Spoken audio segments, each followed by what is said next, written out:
BlackRock just quietly increased their ownership of MSTR shares, and now they own 5% of the company. The timing of this is very suspicious, considering that MicroStrategy just changed their name to Strategy with the Bitcoin only logo yesterday. We only found this out because BlackRock was forced to file a scheduling 13G filing, which is something you must disclose if you're accumulating over 5% of a public company. Is BlackRock's quiet increase of MSTR shares a signal that BlackRock knows something about Bitcoin adoption and the strategic Bitcoin reserves that we don't know? Is this more proof that Larry Fink is even more bullish on Bitcoin than you could imagine? I don't know. We shall see. Before we start that conversation, I'm going to bring up my legendary co-host, who is always optimistic, Optimus Fields. And of course, our very special guest for today, we got James of the James City Bitcoin, James City of the Jersey City Bitcoin Wow, Meetup. it's really Friday here, huh? It's really Friday. I'm back in the OG studio. Anyways, guys, let's jump straight into the article. BlackRock increases ownership of Strategy to 5%. I mean, I'm still not used to the name change. It took me a while to get used to the Twitter and X name change. It's going to take me a while to get used to this one. It's just Strategy. Like, it makes sense. Should we change our name to just Simply? Let us know in the chat. Put a 1. Put a 1 in the chat if you think our name should just be Simply. Put a 2 in the chat if you think our name should remain Simply Bitcoin. Anyways, goes on to say, Strategy's STRK is up 5% in pre-market trading, building on its 2% gain during its NASDAQ debut. It goes on to say, what to know? BlackRock's ownership of Strategy has increased to 5% according to the latest 13G filing. Strategy's perpetual preferred stock is up 5% in pre-market trading. It goes on to say, in a recent scheduled 13G filing, BlackRock disclosed that it now owns 5% of Strategy. This marks a 0.91% increase from its previous 4.09% ownership as of September 30th, 2024. Here is all of the MicroStrategy's largest shareholders. Of course, at the top of the list, you have Capital International Investors. They own about 7.5% of the company. You have Vanguard. As much as Vanguard didn't want to offer a Bitcoin ETF, they own 7.5% of the company.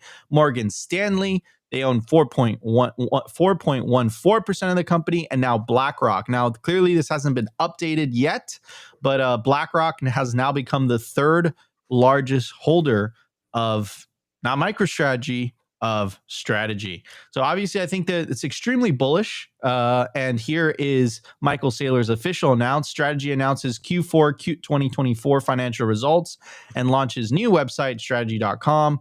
Join us for our earnings call today at 5 p.m. EST to hear more about our new brand, financial results, outlook for our Bitcoin treasury company. So it seems Michael Saylor did one of the most successful pivots in history, essentially 5x their stock this year when they adopted the Bitcoin strategy back in 2020. The stock, the total market cap of the company was roughly $1 billion. Now it's $100 billion. He 100x'd MicroStrategy, which is now Strategy, in 4 years?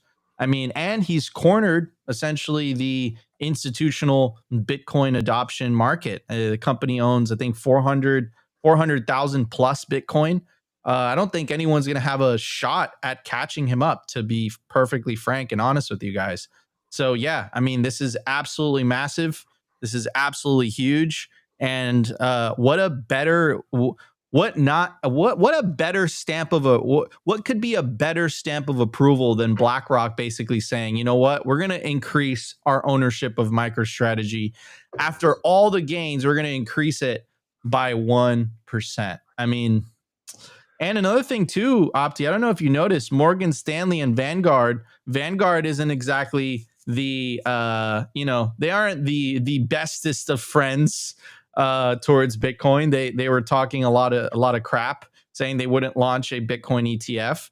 They own a lot of BlackRock, and sorry, they own a lot of MicroStrategy, or Strategy, better said, and also too Morgan Stanley. Isn't that I believe Morgan Stanley is owned by Chase? Is it not? Let me see. Morgan Stanley Chase. It is. It is owned by Chase, and you know who is the CEO of Chase? Jamie Dimon. Right. So don't pay attention to what they say. Pay attention to what they do.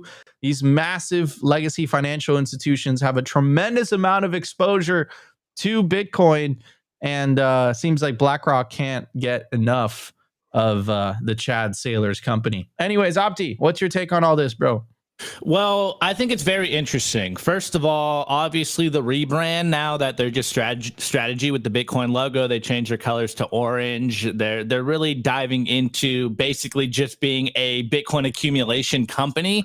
And obviously that is sending signals to the market. I mean, anyone that's been following Saylor or Bitcoin Twitter understands just how bullish Michael Saylor is on Bitcoin and all of the Bitcoin securities that he's doing. And obviously the market is seemingly liking what Saylor is doing with all of these convertible bonds, this new strike product. So it looks like Saylor is just absolutely continuing to put on a masterclass out there. Now, the interesting part is, I know a lot of people, especially the more cynical Bitcoiners, are wondering, what is Larry Fink's end game here? Like, what is the goal that Larry Fink is doing? I know some people are kind of saying that Larry Fink is trying to accumulate as much Bitcoin as possible, as much exposure into Bitcoin companies to essentially co-opt the network, etc. But when you kind of look at it and you're not going that deep on it, I think he's just seeing the best performing stock in the market and like, I want more of that. I want some more gains. And I think this is just further proof that Bitcoin, and I hate kind of using Larry Fink as like our sounding board here, as, you know, the de facto legitimizer of Bitcoin, because I don't think the suits necessarily legitimize Bitcoin. I think the Bitcoin fundamentals are what makes Bitcoin do what Bitcoin does. But I think this is kind of showing people outside of the Bitcoin space, because I think a lot of us Bitcoiners forget that we're not the whole world here. You know, like, Bitcoin is huge to us. It's super important in our lives. I mean, me and James were just kind of talking about this before the show, that ever since we became Bitcoiners, everything's fallen by the wayside and all we can think about is Bitcoin. But in the grand scheme of things, Bitcoin is still like a very small part of the global economy, or even, you know, stocks, etc., or the global liquidity. And so I think what's very interesting here is kind of the questions that you posed in the beginning, like, how bullish is Larry Fink on Bitcoin, on MicroStrategy? Is this just a pure number go up play? You know, what is going on here? And if, of course, if he's adding adding more shares to his MicroStrategy position, it really kind of goes to show what is going on down the line or behind the scenes. You know, are we going to get a Bitcoin strategic reserve soon? You know, is MicroStrategy the de facto Bitcoin reserve already? Will MicroStrategy or Bitcoin be added to this proposed sovereign wealth fund? Like, I think these are the questions we need to be asking ourselves when Larry Fink dives super headfirst into the Bitcoin market. And obviously, you know, I think we can still be skeptical of Larry Fink's incentives, but as we say on the show all the time, the incentives around Bitcoin align, and you are incentivized to want to see Bitcoin succeed. And so I know there was a lot of noise made around the idea of that fine print in the BlackRock proposal of their ETF that, hey, you know, we can reserve the right to choose the, you know, the more valuable chain, and we might not pick it correctly. I think that now it's kind of becoming more of like a fiduciary responsibility, and it doesn't necessarily mean that BlackRock wanted to fork Bitcoin. Now, obviously, I'm not against that idea. Like, I think it's still a real possibility here. But the interesting questions are, well, hey, if Larry Fink is getting more bullish on Bitcoin adjacent companies, the BlackRock ETF is absolutely killing it. I don't know. I'm starting to see the financialization of Bitcoin happen in real time, and it makes you start to wonder some things like, okay, maybe 2025 is our year where we really start to get some incredible gains. We become more mainstream accepted.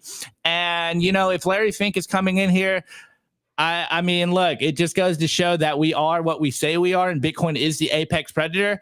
And hey, as much as I'm not a big fan of Larry Fink and BlackRock, he is very much so legitimizing Bitcoin in the eyes of the suits out there. So, hey, Uncle Larry, I think, is becoming employee of the month for February. It's still the beginning of the month, but we shall see what Uncle Larry does to the Bitcoin price moving forward. Amen to that. Amen to that. James, what are your thoughts on here, bro? Well, it's no coincidence that a year ago when the ETFs launched, Larry Fink went on CNBC and said, he was wrong. He was publicly admitted that he was wrong about Bitcoin. And I don't think that's any coincidence. I think that he reluctantly ate the orange pill. And like you said, no one can resist the incentives of number go up. And furthermore, BlackRock does not miss. They launched they filed for the Bitcoin ETF, and even many people, including the Winklevoss twins, filed before them. But BlackRock did not miss. And so now when we look at them, their institutional clients allocating, buying 5% of MicroStrategy, I don't think they're going to miss there. So I think Larry Fink has insight into these markets, and him and his institutional investors do not miss. So I think something big is coming for Bitcoin that Larry Fink behind the scenes knows about.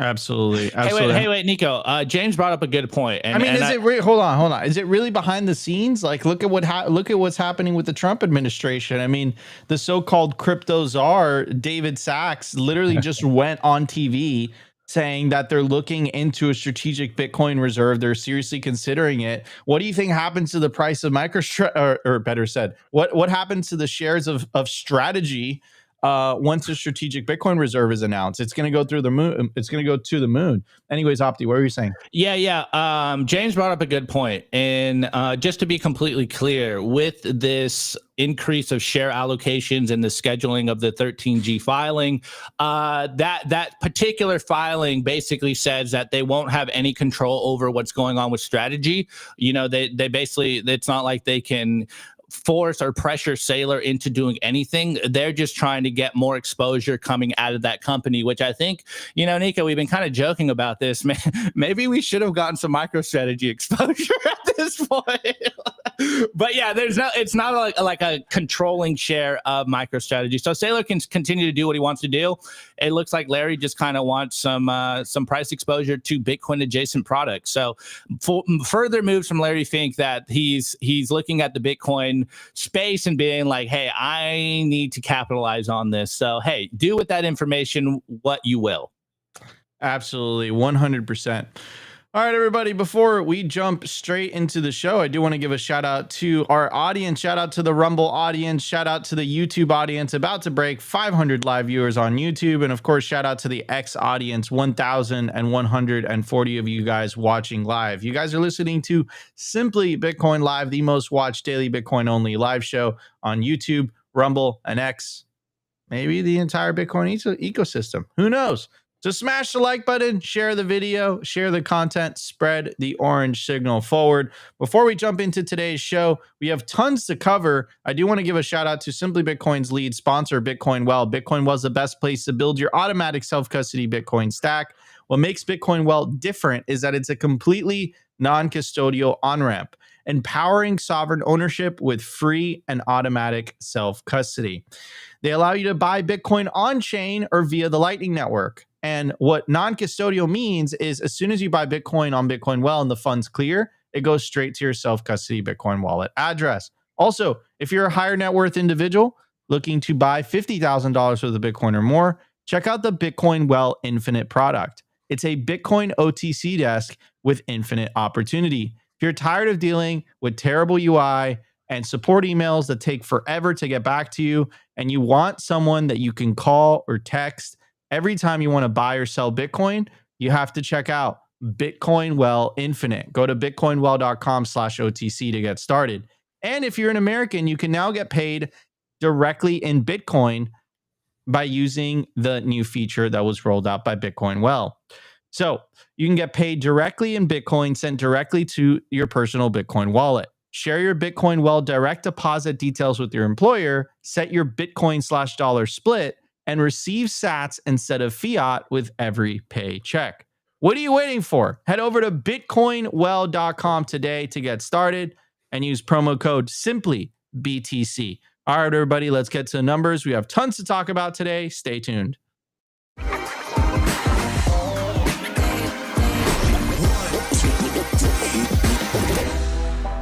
I want to tell you guys about our sponsor, Stamp Seed. Is your Bitcoin in cold storage really secure? Are your seed words really secure? Stamp Seed's do-it-yourself kit has everything you'll need to hammer your seed words into commercial-grade titanium plates instead of writing them down on paper. Don't do that. Paper sucks. You want to literally stamp your seed into this plate of titanium. Your words are actually stamped into the metal plate with this hammer. So once your words are in, they aren't going anywhere. No risk of the plate breaking apart and your pieces falling everywhere. Titanium stamp seeds will survive nearly triple the heat produced by a house fire. They are also crush-proof, waterproof, non-corrosive, and most importantly, because this is generational wealth, time-proof. All things that paper is not, allowing you to hodl your Bitcoin for the long haul. I mean, here is the plate that they crushed. They put in water, they put a blowtorch to it, and as you can see, the words have survived. Stamp your seed on Stamp Seed. And you can use promo code SIMPLY to get 15% off anything on their store. All right, everybody. Use promo code SIMPLY, get 15% off anything on the stampseed.com store. Don't write down your seed words on paper. Stamp them into titanium. At the time of recording, the Bitcoin price is $97,600.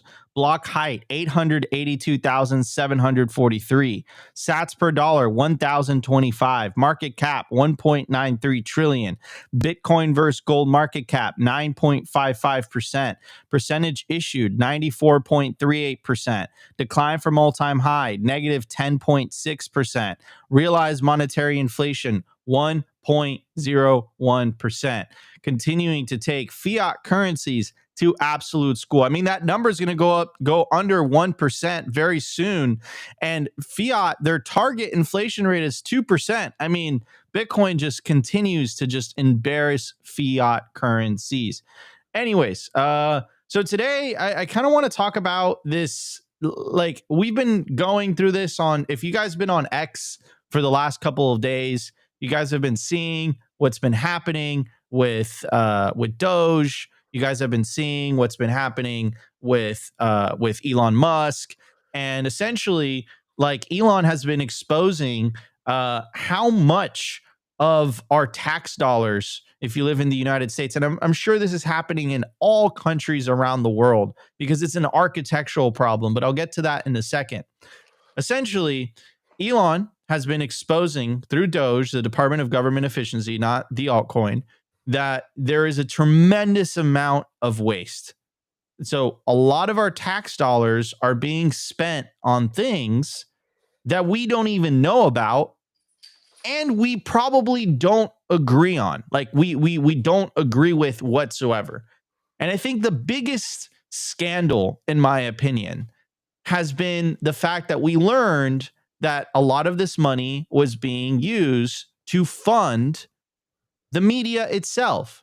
And now that kind of explains why the New York Times was so hostile towards Bitcoin. We know the Biden administration was hostile towards Bitcoin. They didn't like Bitcoin. And now we're essentially finding out that essentially all these legacy media outlets were being funded by the Biden administration. Talk about conflict of interest. This is an independent media. If the government is funding your media operation, that is literally called propaganda. You're a propaganda outlet. You're not a media outlet. And again, if you're paying taxes in the United States, you were funding this the entire time. I don't think anyone agreed to this. This was something that was done in the back end. Now, what the solution is by Elon Musk and by Trump, and I think it's a very, they're doing good work, but it's a half measure because we're only one administration away from all of that being reversed. So before I get to what the solution is, because I think that's what sets Simply Bitcoin apart from a lot of conservative media outlets or liberal media outlets, is that their solution is to vote. Our solution is Bitcoin. Our solution is the separation of money and state. Our solution is to not only vote, but vote with your wallet. And if things get a little bit difficult, vote with your feet.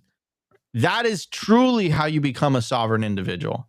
So anyways, here's President Trump on Truth Social, and he says, looks like billions of dollars have been stolen at USAID and other agencies. Much of it going to the fake news media as a payoff for creating good stories about the Democrats. The left-wing rag, known as Political, seems to have received $8 million. Did the New York Times receive money? Who else did? This could be the biggest scandal of them all, perhaps the biggest in history. The Democrats can't hide from this one. Too big, too dirty. And again, like, let's put all the other kind of political discussions aside. Now we know why the New York Times was attacking Bitcoin last year. And Trump didn't write it in here, but the New York Times received $4 million from the United States government.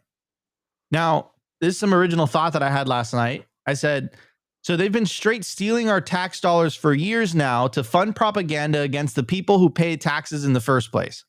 Separate money from state. And then I said, the only way to permanently defeat, some people call it the deep state. I call it the administrative state. What the administrative state is the unelected bureaucracy that remains in power regardless of who is in office. The only way to permanently eliminate the administrative state is to eliminate its source of funding. Everything else is a half measure, and the Fed. And I think this is where Bitcoiners are ahead of the curve. Naval said this, the second American Revolution, of course, referencing what Elon is doing with Doge and what he's doing in terms of exposing all this fraud and corruption. And now this leads me to my next point, which is what we've seen over the last 5 years is we've seen like this shared narrative from the legacy media. They were always saying the same things, like regardless of which outlet it came from. It's almost as if they got the same memo and they all kept saying the same thing. And then as it related to Bitcoin, all the international media outlets, whether it was Reuters or the New York Times, they all attacked Bitcoin savagely, and they attacked El Salvador when El Salvador passed the Bitcoin law. Why was all this happening? Like, why was there such coordination? Well, we have just found out that all of their funding, or a big portion of their funding, was coming from the United States government. And we know how the United States government feels about Bitcoin, which is absolutely crazy. So all that being said, all that context being provided, it makes perfect sense why we saw this type of stuff. Hi, I'm Fox San Antonio's Jessica Headley. And I'm Ryan Wolf. Our greatest responsibility is to serve our Treasure Valley communities, the El Paso, Las Cruces communities, Eastern Iowa communities, Mid-Michigan communities. We are extremely proud of the quality, balanced journalism that CBS 4 News produces. But we are concerned about troubling, irresponsible, one-sided news stories plaguing our country. The sharing of biased and false news has become all too common on social media. More alarming, some media outlets publish these same fake stories without checking facts first. The sharing of biased and false news has become all too common on social media. More alarming, some media outlets publish these stories simply aren't true without checking facts first. Unfortunately, some members of the media use their platforms to push their own personal bias and agenda to control exactly what people think. And this is extremely dangerous to our democracy. Okay. I'm sure you guys get the point now.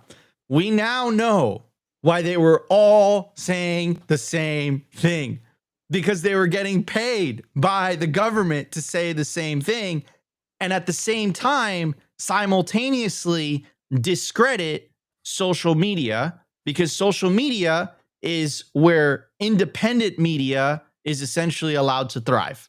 Now we know they lost control of the narrative. Governments lost control of their monopoly on information as soon as social media started to become more popular than legacy media. And now, with what Elon discovered at Doge, we have now discovered like the smoking gun. essentially they were funding the New York Times. They were funding Politico, and they were funding these legacy media outlets to go after the political opponents.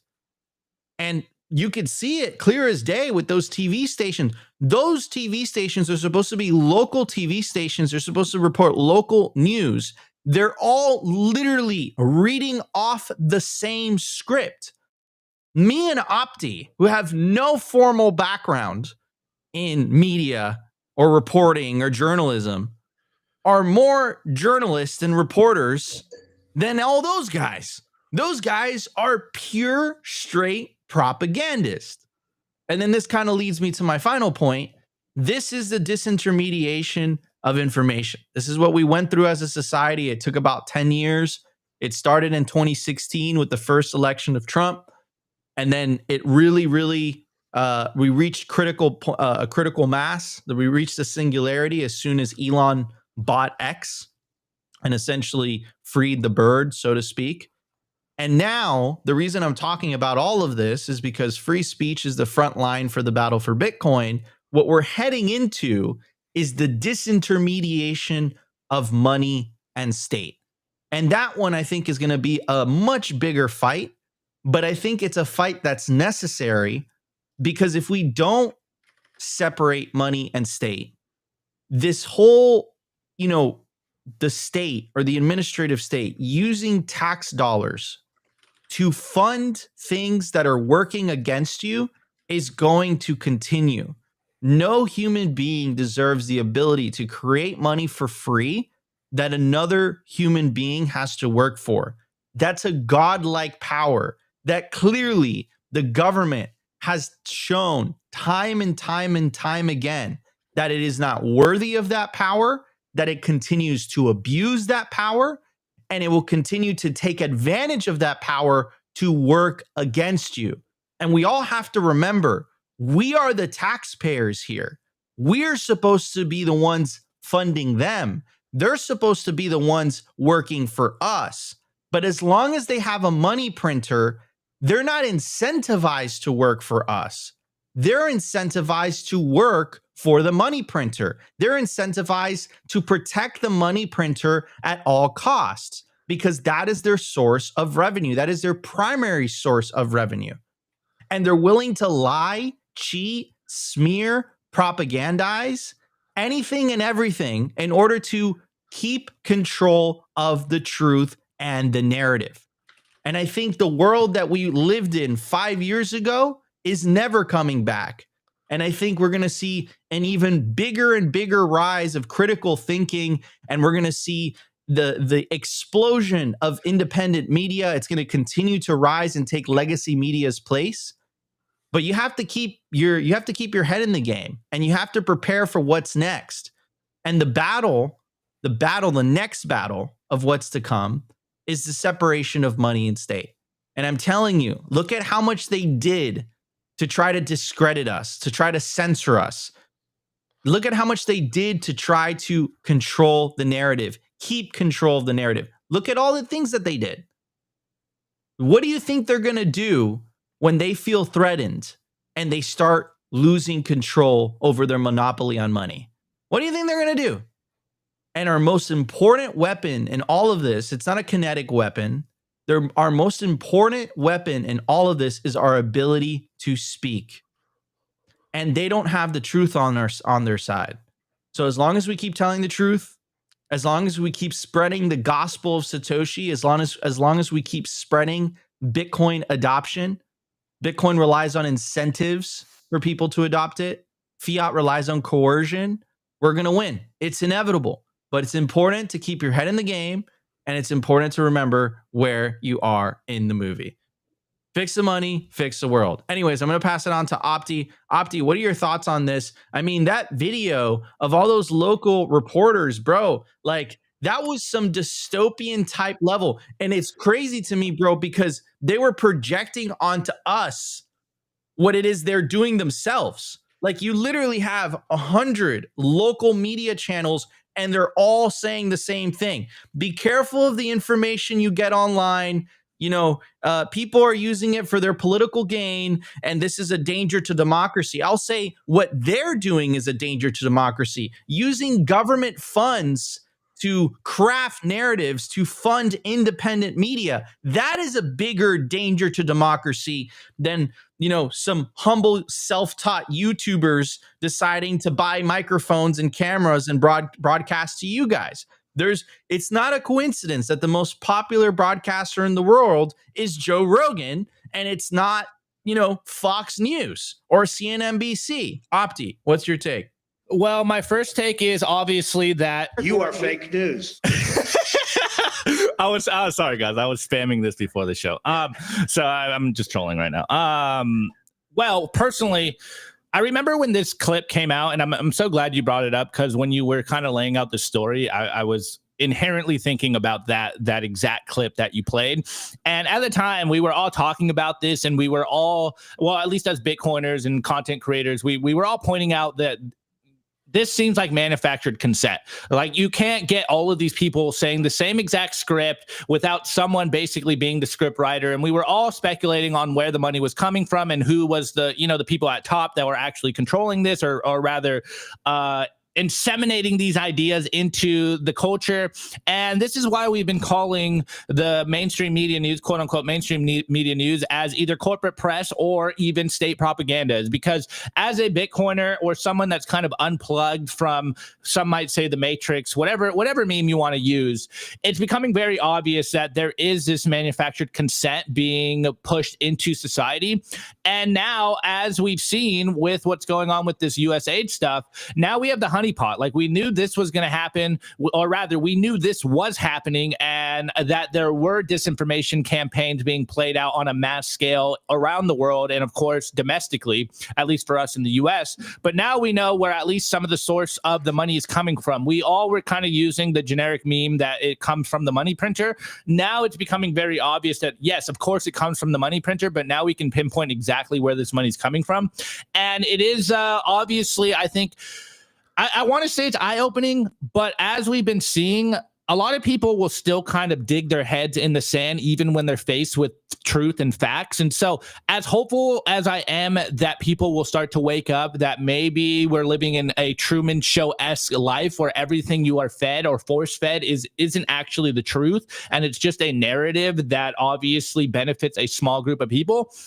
I still kind of feel that most people will ignore this, and if they don't like Elon, or they're more left than right, they'll say, "Oh, that's fake news." Like, you can't trust that news source. Again, you can't trust independent content creators. It's not coming from the establishment, and therefore this is something I'm not going to believe in. So I'm hopeful that this is going to wake people up, but I'm also a bit cynical on that idea. But one thing that I do want to say, I don't think this is just happening on the left. I also think that this is happening on the right. This is happening on both sides of the aisle, that there is manufactured consent, and a lot of the money is coming from the money printer. You can pinpoint where it comes from. We can definitely use this moment to kind of expose the fact that a lot of the quote unquote official established corporate press is actually being paid by the money printer, therefore pushing these narratives that are hurtful to the population. But I don't think this is just relegated to one side of the aisle. This is happening everywhere. There's psyops all the way down. It's very important to kind of take back your brain and critically think. And I think this is kind of part of what happens when you become a Bitcoiner. You unplug from all of quote unquote legacy narratives, and you kind of start taking your brain back. You start thinking about first principles. You realize that, hey, maybe I've been lied to more than just about money. And you do start to go through this process of unplugging yourself. And hopefully more people join us on this journey.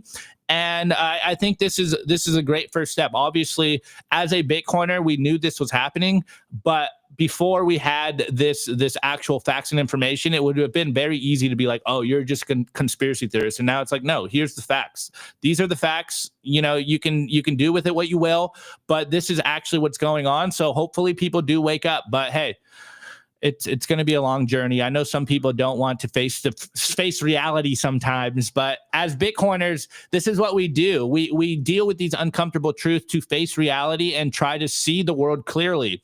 And there's still a lot of people that are invested in this idea that, hey, I just want to live in my fantasy still because it's more comfortable, and change is uncomfortable. So hopefully it does wake people up. You know, that's basically all I can say right now. I hope people do start to see the light and they realize, man, maybe everything isn't what I thought it was. Amen to that. Amen to that. James, what are your thoughts on this, bro? I mean, again, pretty dystopian having you know, all that footage playing at the same time.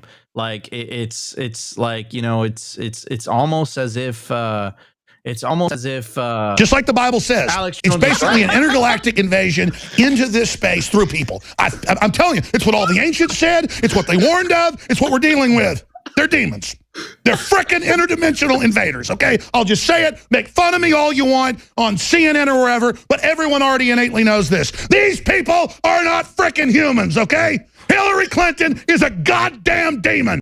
It's almost as if, you know, Mr. Jones was right about a lot of things. Maybe not everything, but certain things. James, what are your thoughts, brother? Alex Jones has certainly proven to be right about a number of things, but it's definitely weird how it's all played out. Like a year or two ago, I think there was a general sense that these people are either knowingly lying or ignorant when it comes to Bitcoin and certain other things. But slowly, it's crazy how much the Overton window has shifted in the past year, because now it's coming to light that they're knowingly lying to us about things. And it's no coincidence because they're being paid and literally reading from a script. So anyone paying attention over the past year can see what's happening. I mean, at first, even myself, I thought this is innocent. These people just don't understand what's going on. But fast forward to today, the conspiracy theorists are right. So, you know, the media is not your friend. The government is not your friends. You need to remain vigilant. The media, the government, apparently it's the same thing. That's what we're discovering. Yeah, seriously. The media and the government, right? What's that one quote from the Gulag what's it, archipelago or whatever? They're lying. We know they're lying. They know we know they're lying, but they still lie anyways. And they're lying anyways.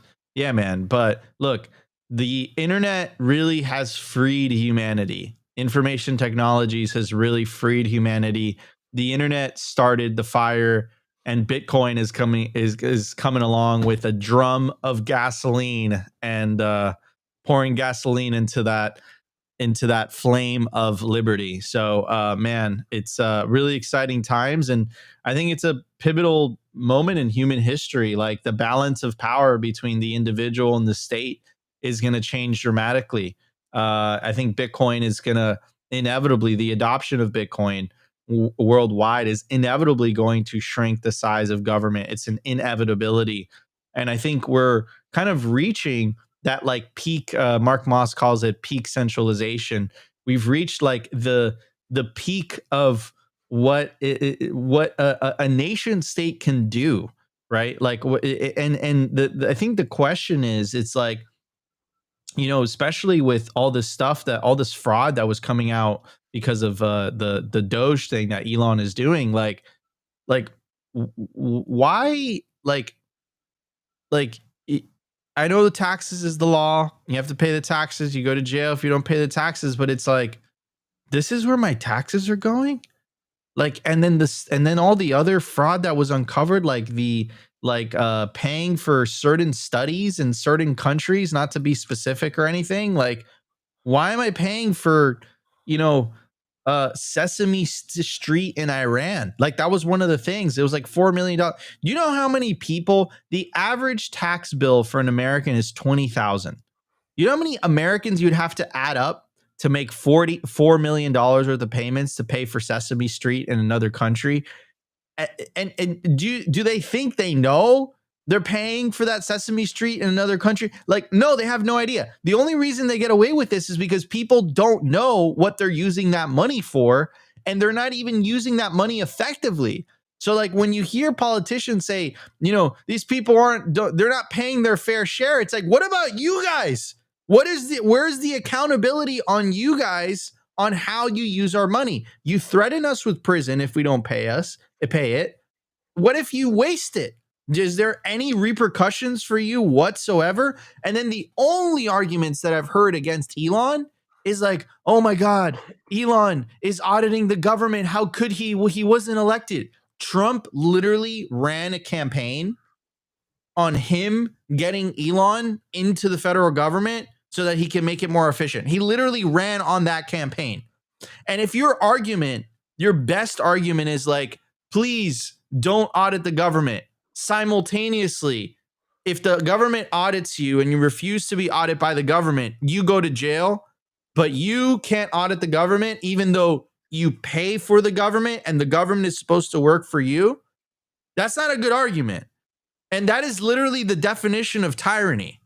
That is literally the definition of tyranny. If we live in a society where you can't question the state and what they're doing with your money. That's not what the US was built upon. That's not what most Western democracies were built upon.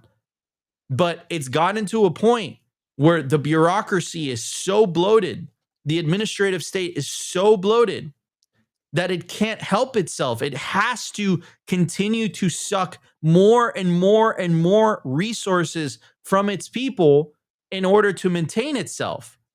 And it reaches a point where they have no choice but to start to coerce people, to start to censor people, to start to shut down political opponents.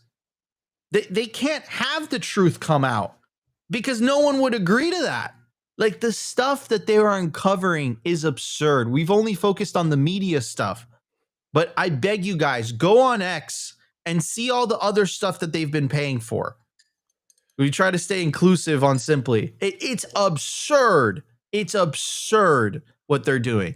Anyways, Bitcoin fixes this. I think the only long-term solution is the separation of money and state. Anyways, guys, stay tuned because we have some really exciting news for you guys. We have the strategic Bitcoin reserve initiatives that are happening all across the United States. It seems like states are leading the charge for the strategic Bitcoin reserve initiatives on the state level. On the federal level, of course, you have Senator Cynthia Lummis. I just had an interview with her in DC. Check it out if you want more, if you want an update on the strategic Bitcoin reserve on the federal level. But at the state level, it seems like they're really, really leading the charge. And I think we're on the verge of the first U.S. state implementing a strategic Bitcoin reserve. Really exciting stuff. We're going to talk about all that. We'll be right back. We're going to hit the news segment. I want to give a very special shout out to our sponsor, Compass Mining. They make Bitcoin mining accessible to everyone, from beginners to experienced investors. Their turnkey miners gets you online and hashing within 48 hours, making it easier than ever to start your mining journey. Plus, with their active marketplace, you can resell your miner at any time, adding flexibility and value to your investment.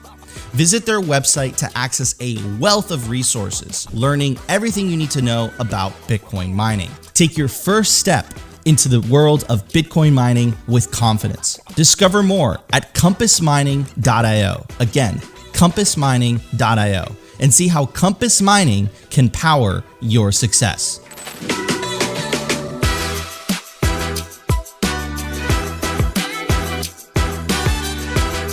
I want to give a shout out to our sponsor, Foundation. It's self-custody done right. They built a premium grade hardware wallet called Passport right here in the US, and it integrates seamlessly with their free app called Envoy.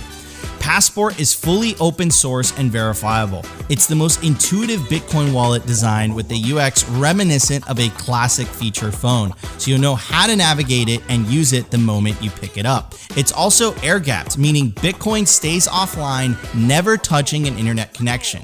It's Bitcoin only, open source verifiable, air-gap security model, gorgeous design craft, premium grade materials. Get your Bitcoin off exchanges and into your own hands in just a few minutes with Passport at foundation.xyz/simply. Get peace of mind All right, everybody, here's Opti, and Opti isn't playing with the Nokia phone. He's playing with the Passport by Foundation Devices. Guys, not your keys, not your cheese. You want to take self-custody of your Bitcoin, and that's exactly why we recommend the Passport by Foundation Devices. Use promo code SIMPLY to get a discount. Get yours today, not your keys, not your cheese. All right, everybody, let's get back to today's show. What are we going to be talking about? We're going to be talking about the strategic Bitcoin reserves that are happening all around the United States. We got North Dakota, we got South Dakota. I don't know. We got Wyoming, we got Utah, we got Arizona, we got New Mexico, we got Texas, we got Oklahoma. We got Missouri. We got, I believe that's Iowa.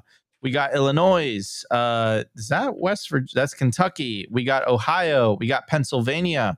We got New Hampshire. And I believe that's Massachusetts as well. So many different states are looking into strategic Bitcoin reserves at the moment. This is extremely exciting. If you guys saw my interview with Senator Lummis and Dennis Porter in Washington, D.C. in Capitol Hill. Dennis believes that Utah is going to be the first state that is going to approve a strategic Bitcoin reserve. This is going to be massive. It's literally, it's going to be insane because essentially it puts a stamp of approval that a strategic Bitcoin reserve is a good thing. And remember, ladies and gentlemen, as number goes up, any of the detractors, anyone who's talking crap about this happening, they're going to have to swallow their words. Number go up technology is the biggest convincer for people to adopt Bitcoin. I've been doing this for 9 years. I've seen this story play out over and over and over again. This is what happens. I initially tell people about Bitcoin. They ignore me. 4 or 5 years happens. They remember that I told them about Bitcoin 4 or 5 years ago when it was at more than half or, a third or whatever of what it is today, right? And then they start listening. Then they're so like, you know what? That was probably a good idea. They start listening very, very, very quickly, right? So number go up technology is amazing. Because once these states start to implement strategic Bitcoin reserves, even if the legacy media, which now we know is funded by the government, well, not anymore under the Biden, under the Trump administration, thank God, but any of the detractors saying that's too crazy, that that's too dangerous, that's you're risking the state's treasury, you're risking straight pension funds. In 4 years, they're going to have to swallow their words. They can't really say anything with number go up, right? And then, of course, it starts to become a domino effect. It starts to be all the other states that haven't adopted or are not talking about strategic Bitcoin reserves. They're going to look at the state that has adopted a strategic Bitcoin reserve, and they're going to say, holy cow, like we should probably do that. It gives us an advantage. Do you guys remember when El Salvador started buying Bitcoin and the amount of BS they got? They got so much BS. Do you guys remember that? And what happened? We're here 4 years later. Nayib Bukele continues to smash by, potentially using the IMF money. And El Salvador is completely vindicated. They're like, I think, more than 100% up on their investment. So this is an amazing website. It's called bitcoinlaws.io.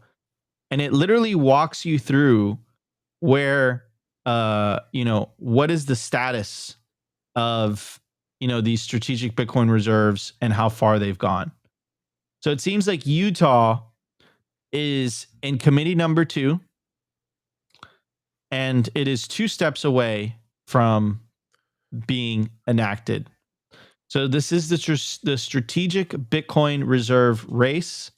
Seems like in North Dakota it was stopped in the chamber number 1. Arizona, it's in chamber number 1 right now.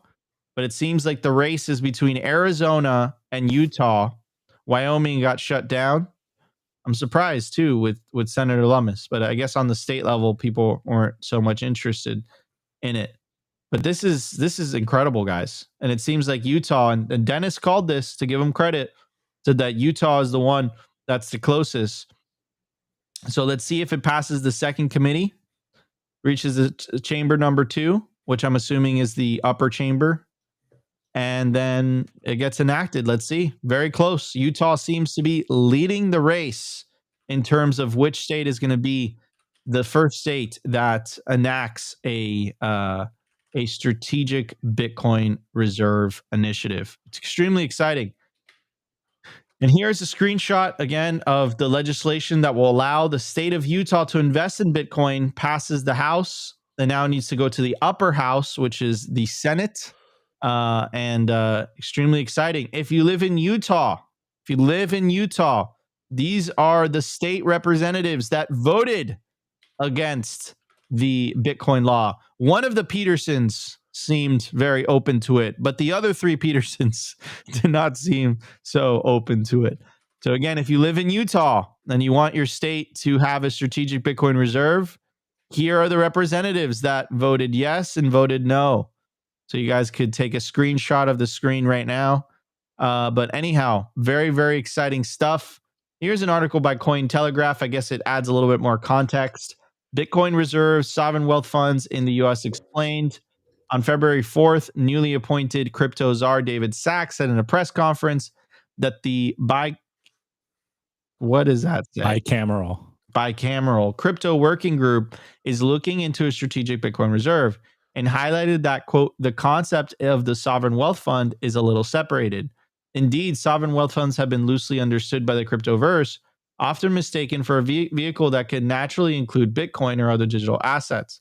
Sovereign wealth funds are government-owned investments funds that manage national savings, often built from surplus revenues like oil profits or trade gains.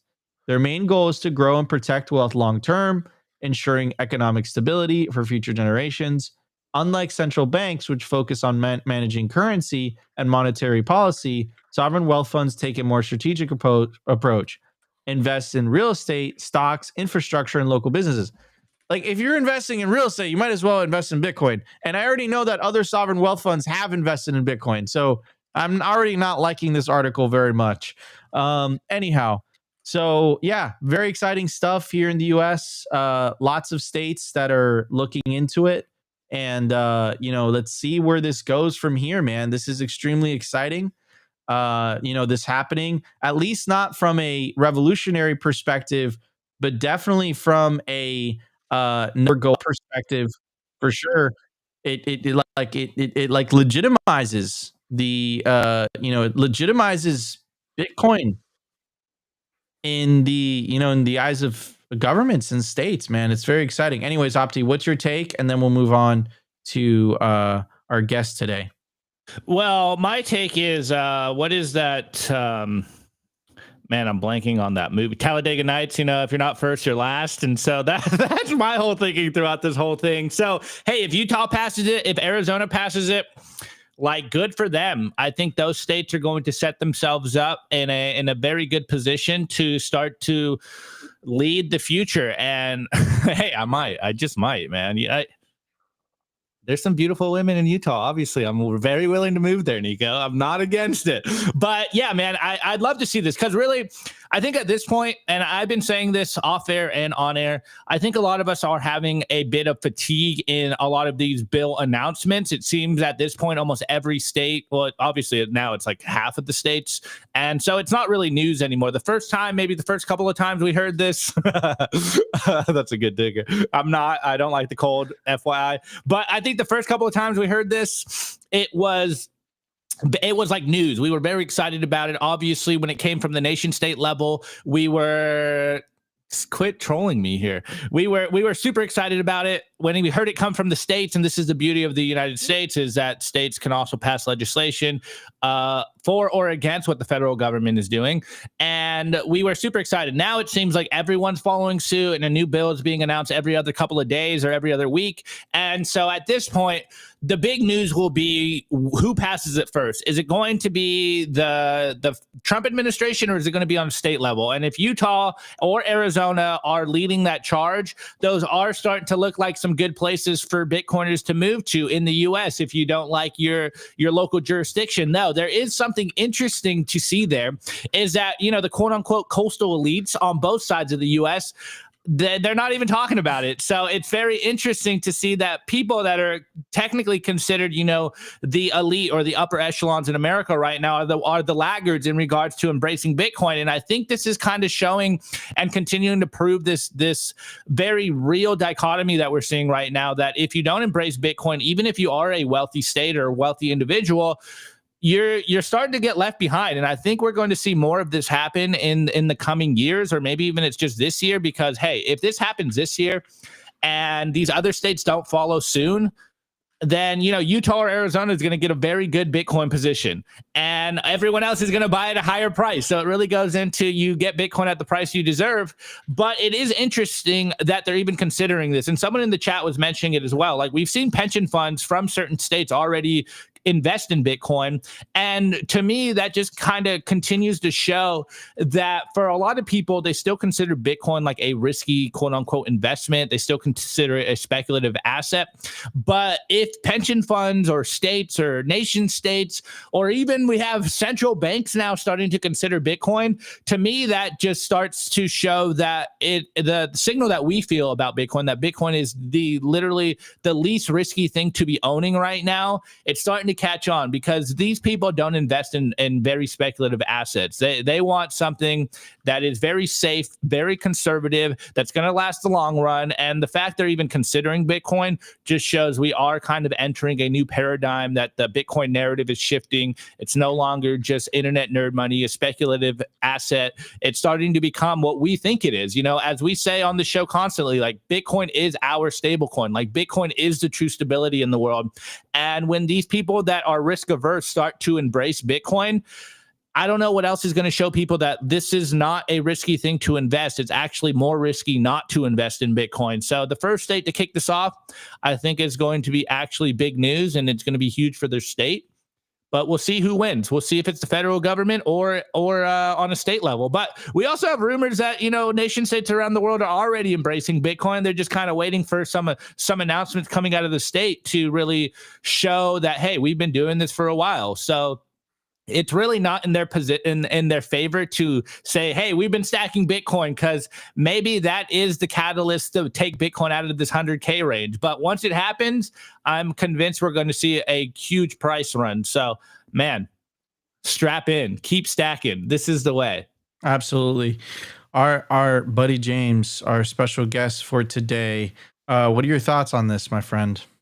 Yeah, so I like something Opti said. You know, at first we all come to Bitcoin, maybe we don't understand it, maybe we don't like it, but maybe a friend tells you about it, but eventually you see it go up and you realize you're getting left behind. So that's the game theory at play. Something I've noticed on the retail level, most individuals who don't really understand Bitcoin or investing in general, they don't really want to get rich. They don't really want to go out and take a lot of risk investing until they see their neighbor getting rich, and then the keeping up with the Joneses kind of kicks in, and you know, everyone's investing in Nvidia or investing in MicroStrategy, and then they kind of pile in on that train. So that's the game theory at play, but that's the retail level. It's just going to start going up levels from there. And so game theory at play, we're going to start to see states, we're going to start to see nations, sovereign wealth funds, strategic Bitcoin reserves, gradually, then suddenly. So we saw in retail, first it was the OGs, the early Bitcoiners, and then we're starting to reach the masses. Now we're where the internet was in the 90s, where maybe 5-10% of people are playing with this stuff, but the next 90% is going to be exponential suddenly. So then the next level up is companies like MicroStrategy. They led the way, they pioneered the way for this sort of thing. Michael Saylor had a unique mindset to merge the two worlds of the sovereign the traditional financial legacy system, having been a CEO for 40 years, and pioneered the way in that. And now we're seeing many copycat companies to the point where they're leading the entire stock market. So then the next level up from there is going to be nation states, sovereign wealth funds, central banks. And once we see one of those, they're going to all start falling like dominoes. I have a strong feeling, in my opinion, that there's a strong chance that the foreign nation is already stacking in private. So I know a lot of people don't want a strategic Bitcoin reserve. They want to stack at lower prices. But what you need to remember is that Bitcoin is the money of enemies, and you need to be okay with others investing in Bitcoin and using it. It's inevitable. So it is, in a way, a matter of national security that we get Bitcoin. Do you want to live in a state that is poor with their finances and has to tax you to death to pay for anything? Or do you want a financially strong state that you live in that has resources and doesn't need to tax you to death? I think the answer is simple. But for me, I'm not holding my breath and waiting for the United States to embrace Bitcoin. I've already done the work. I've already studied it. I'm stacking sats and chilling. And whenever everyone else figures it out, awesome. But I'm not holding my breath. Absolutely, man. Beautifully said. All right, guys, stay tuned because we are going to talk to James more during the culture segment of the show. So we will be right back, ladies and gentlemen.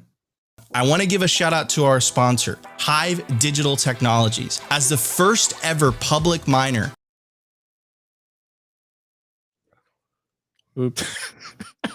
I want to give a shout out to our sponsor, HIVE Digital Technologies. As the first ever public miner, HIVE's been battle tested through every possible market.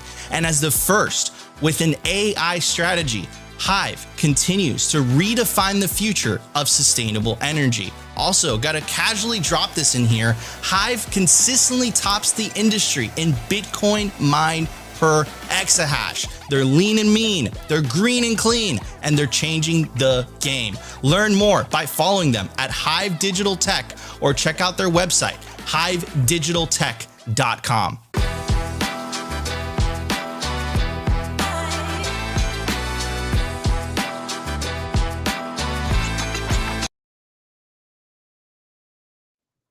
All right, everybody. I want to tell you guys about our beautiful sponsor.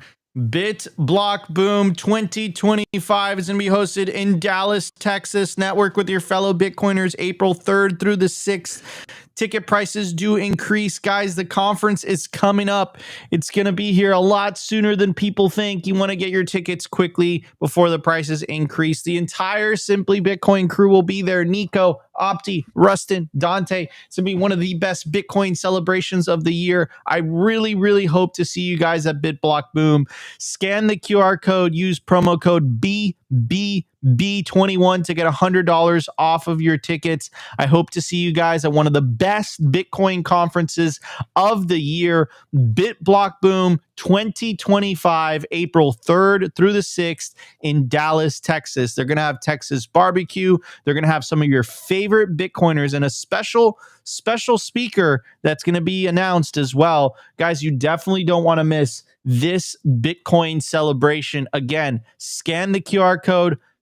Go directly to the website, use promo code BBB21 for $100 off of your tickets. Anyways, we have James in the house today.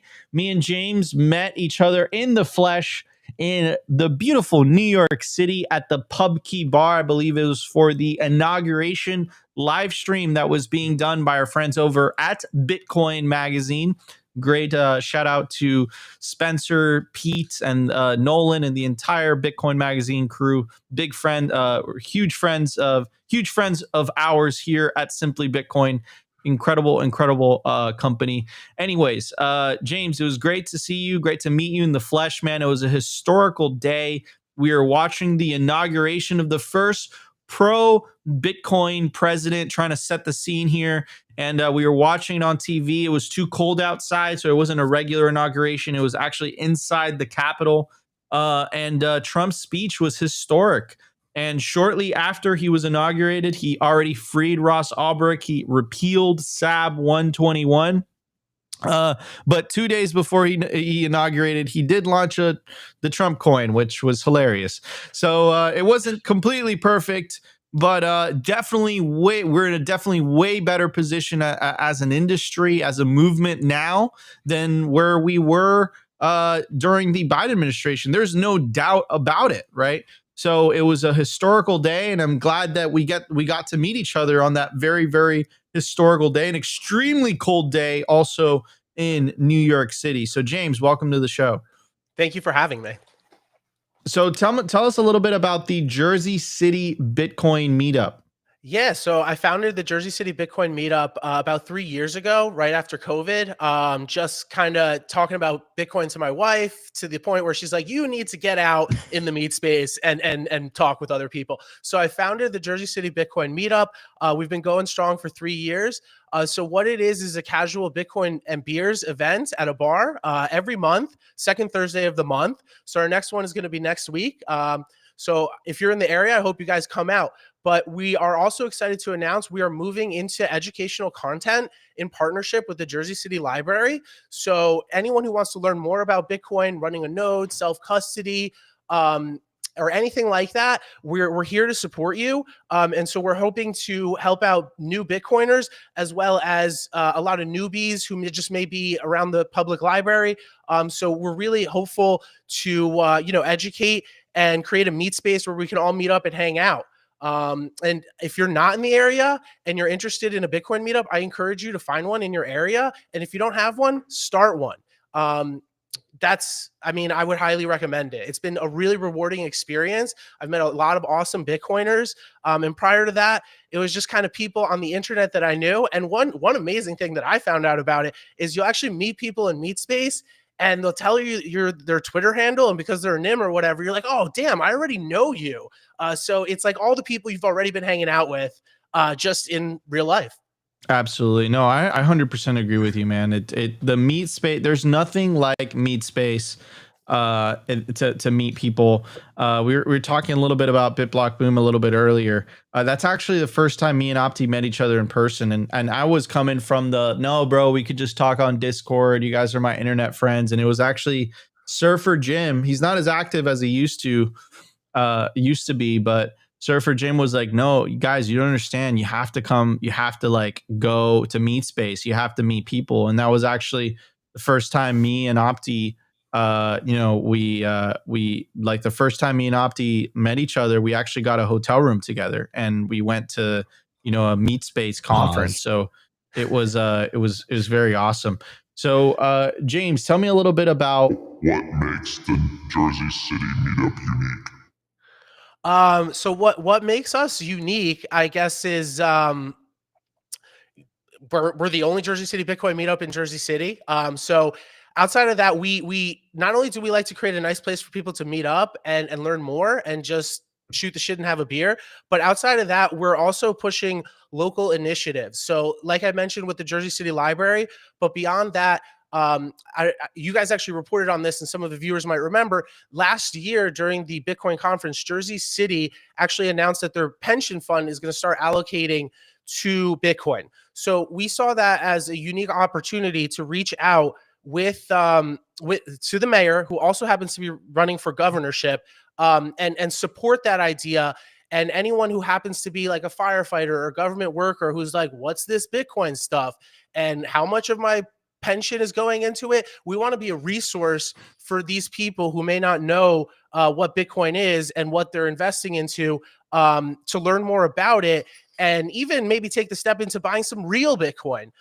So we're uniquely positioned to be a nice space for the plebs to meet up. And if they just want to hang out at a bar and shoot the shit, we're there to do that. If you want to get more involved in educational content or learn more, we have opportunities to do that. And if you want to engage with local government to try to support initiatives, we're also making moves on that. So these are the areas that we try to focus on. Absolutely incredible, man. That's super, super cool that you guys are doing that. Again, Bitcoin is a grassroots movement. It's a bottom up movement. It's not a top down movement. So these types of meetups in person are incredibly important in really propagating the meme, really propagating the movement, really pushing forward the movement, really winning this narrative trench warfare that's happening, this battle for the minds of humanity, really, and getting them to wake up that it's not red versus blue, it's not left versus right, it's fiat versus Bitcoin. So yeah, these meetups are incredibly important. More and more meetups are popping up all across the world. Bitcoin is the most powerful political movement the world has ever seen since the introduction of Marxism in the 1850s. I really believe that in my heart. It's going to fundamentally change how human society organizes each other, the relationship between the individual and the state. And it's much bigger than just a technology. It's much bigger than just money. In a way, Bitcoin changes who you are. Why are we so obsessed talking about Bitcoin every single day, day in, day out, day in, day out? Well, because we know that we actually have a tool that could fix a lot of the world's problems, and it's just a matter of getting other people to open their eyes to it and adopting it, right? Anyways, guys, this is an incredible show. Wait. I want to ask James one question before we go off, because you were mentioning about if you wanted to start your own meetup. So James, I'm kind of interested. How did you start this meetup, and like what steps would you tell people to take to start a meetup, and then we can get last words. Yeah, thank you, Opti. So I mean, look for a local meetup. If there is one and it seems cool, then go out to it. But if in your area there's no meetup, I would recommend you create a Twitter, maybe buy a domain. It only costs $12 for a .com, and find a local area to start doing meetups. That's how we started. Our first meetup was probably like 5 people, but we've grown to now we have like 90 people in our Telegram chat, and we regularly get like 15, 20 members at meetups.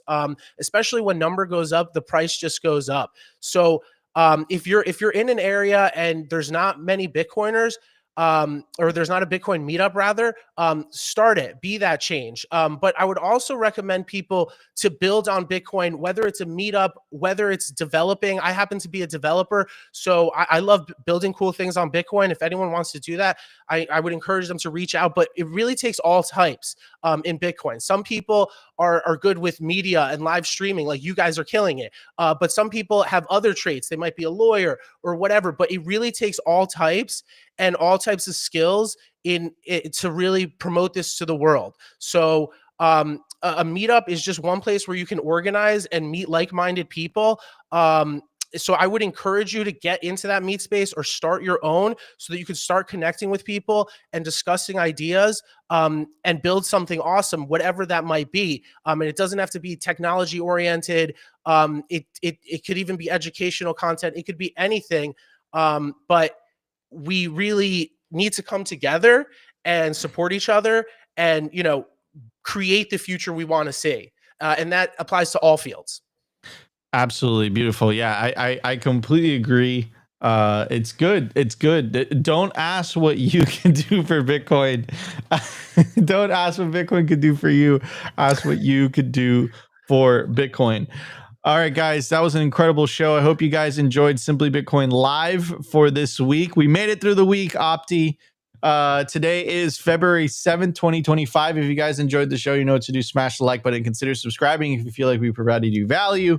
But the number one thing you can do to help push the peaceful Bitcoin revolution forward is share this content. Share all Bitcoin content. Go to Bitcoin meetups. Like Opti's recently announced he is starting a meetup in Tijuana and Juarez. Hit up DM Opti for more. You are fake news. You are fake news. You are fake news. Hit up Opti for more information. I'm your host, Nico. This is my legendary co-host, Optimus Fields, new meetup organizer of Tijuana and Juarez, and our special guest. You are fake news. And our special guest for today, James of the Jersey City Meetup. Definitely go check plug your website one time, James, for the audio listeners, and then we'll roll out today. JerseyCityBitcoin.com. Check us out. Come out, or it's open source. You could use it to build a website for your own meetup. Absolutely. Absolutely. All right, everybody. Love you all. Go outside, touch some grass, enjoy the weekend. And we will be back on Monday for a brand new episode of Simply Bitcoin Live. Today's episode was brought to you by BitcoinWell.com, a Bitcoin-only platform on a mission to enable financial independence.